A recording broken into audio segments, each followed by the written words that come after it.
ഉപയോഗശൂന്യമായ വസ്തുക്കൾ റീസൈക്കിൾ ചെയ്യാൻ പറ്റിയ ഏറ്റവും നല്ല മാർഗം ക്രാഫ്റ്റിംഗ് ആണ്. നമ്മളിലുള്ള ചെറിയ കഴിവുകൾ കൂടിയാണ് ഇതിലൂടെ പുറത്തു വരുന്നത്. മാത്രമല്ല, ഉപയോഗമില്ലാത്തവ നമുക്ക് ഫലപ്രദമായി ഉപയോഗിക്കുകയും ചെയ്യാം.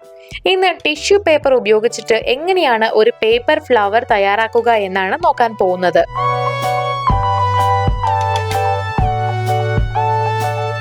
ഇതിനായിട്ട് നമുക്ക് tissue paper, stick, sello tape, green colour paper, പശ, കത്രിക എന്നിവ മാത്രമാണ് ആവശ്യമുള്ളത്. ഇത് തയ്യാറാക്കാനായിട്ട് പ്രധാനമായും നമുക്ക് ടിഷ്യൂ പേപ്പർ ആണ് വേണ്ടത്. സാധാരണ വലിയ ചതുരാകൃതിയിലാണ് ടിഷ്യൂ പേപ്പർ നമുക്ക് കിട്ടുക. ഇത് നമുക്ക് 2 ഭാഗമായി ഇതുപോലെ മുറിക്കണം.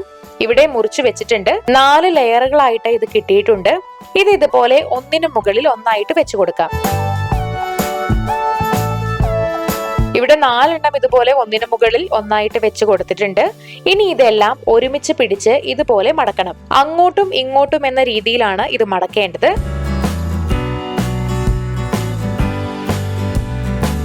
ഇവിടെ മടക്കി എടുത്തിട്ടുണ്ട്. അവസാനം വരെ ഇതുപോലെ മടക്കി കൊടുത്തിട്ടുണ്ട്. അതിനുശേഷം ഇതിന്റെ നടുക്ക് ഭാഗം എടുക്കുക. ഇതിന്റെ നടുക്കായിട്ട് ഒരു ചരട് വെച്ച് കെട്ടിക്കൊടുക്കാം.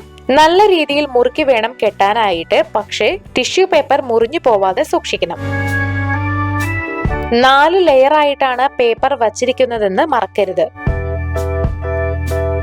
ഇനി കെട്ടിക്കഴിഞ്ഞിട്ടുണ്ടെങ്കിൽ ഈ 4 ലെയറുകളും വളരെ സൂക്ഷ്മതയോടെ ഇങ്ങനെ വേർപെടുത്തി കൊടുക്കണം. കീറി പോകാതിരിക്കാൻ പ്രത്യേകം ശ്രദ്ധിക്കുക. 2 സൈഡിലും ഇതുപോലെ തന്നെ പേപ്പറുകൾ എല്ലാം വേർപെടുത്തി എടുക്കുക.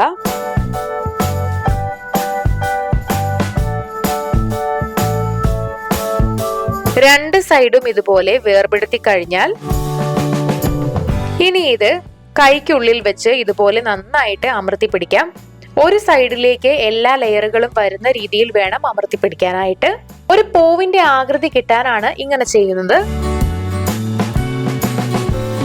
അടുത്തതായിട്ട് ഒരു പച്ച നിറത്തിലുള്ള പേപ്പർ എടുക്കുക. അതിൽ 2-3 ഇലകളുടെ ചിത്രം വരയ്ക്കുക. എന്നിട്ട് വരച്ചതിന് മുകളിലൂടെ കൃത്യമായി ഇലയുടെ ആകൃതിയിൽ തന്നെ കത്രിക വെച്ച് മുറിച്ചെടുക്കാം. ഇവിടെ മുറിച്ചെടുത്തിട്ടുണ്ട്. അടുത്തതായിട്ട് നമുക്ക് തണ്ട് തയ്യാറാക്കണം, അതായത് പൂവിന്റെ തണ്ട്. ഈ തണ്ട് തയ്യാറാക്കാനായിട്ട് ഒരു ചെറിയ കമ്പെടുക്കുക. എന്നിട്ട് ഇതിൽ പച്ച നിറത്തിലുള്ള സെല്ലോ ടേപ്പ് ഇതുപോലെ ചുറ്റിക്കൊടുക്കുക. കമ്പില് മുഴുവനായിട്ട് ഇത് ചുറ്റിക്കൊടുക്കണം. ഇവിടെ പൂവിന്റെ തണ്ടും അതുപോലെ ഇലകളും തയ്യാറാക്കി വെച്ചിട്ടുണ്ട്.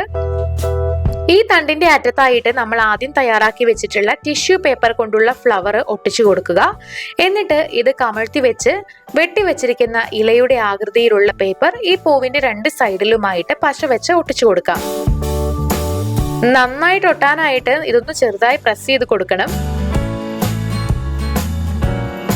2 സൈഡിലും നമ്മൾ ഇല ഒട്ടിച്ചു കൊടുത്തിട്ടുണ്ട്.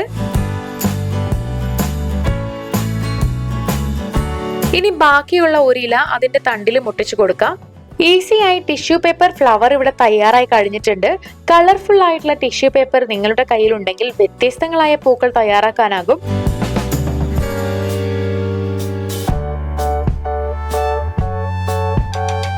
അധിക കാശ് ചിലവാക്കാതെ എങ്ങനെയാണ് ടിഷ്യൂ പേപ്പർ കൊണ്ട് പൂക്കൾ തയ്യാറാക്കുക എന്ന് കണ്ടില്ലേ? നിങ്ങളും തയ്യാറാക്കി നോക്കുക. ഒന്നിൽ കൂടുതൽ പൂക്കളാണെങ്കിൽ കൂടുതൽ ഭംഗിയുണ്ടാകും. ഇത് ഇതുപോലെ ഒരു ഫ്ലവർ വേസിൽ ഇട്ട് വെക്കാം. നമ്മുടെ വീടിന്റെ ഡൈനിങ് ടേബിളിലോ അല്ലെന്നുണ്ടെങ്കിൽ ഹാളിലോ ഒക്കെ ഇത് വെക്കാവുന്നതാണ്. വീഡിയോ എല്ലാവർക്കും ഇഷ്ടമായെന്ന് വിചാരിക്കുന്നു. ഇഷ്ടമായെങ്കിൽ തീർച്ചയായിട്ടും ലൈക്ക് ചെയ്യുക, ഷെയർ ചെയ്യുക, കമന്റ് ചെയ്യുക. ഇതുപോലുള്ള കൂടുതൽ വീഡിയോകൾക്കായി സമയം മലയാളം സബ്സ്ക്രൈബ് ചെയ്യുക.